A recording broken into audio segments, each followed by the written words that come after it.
In this video, I'm going to show you how to morph in PowerPoint.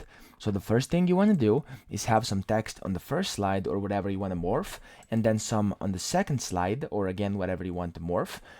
You can of course have more slides, but I'm going to show you this example with two.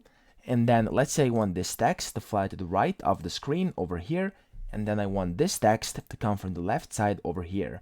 All you need to do is select the first slide and then hold down the shift key and select the other slide, or the last slide you want to add the transition to, or you can simply select them all by holding down Ctrl and pressing A, so Ctrl and A, or you can select individual slides which you want to add the morph transition to and hold down Ctrl key and click on them, and this will all select all the slides you need.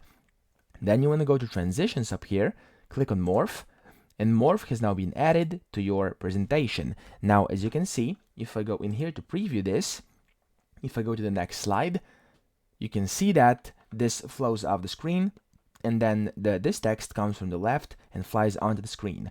If I do it again, there we go, it goes to the right, it comes from the left, and there we go. That's exactly what I wanted, and that's how you add morph in PowerPoint.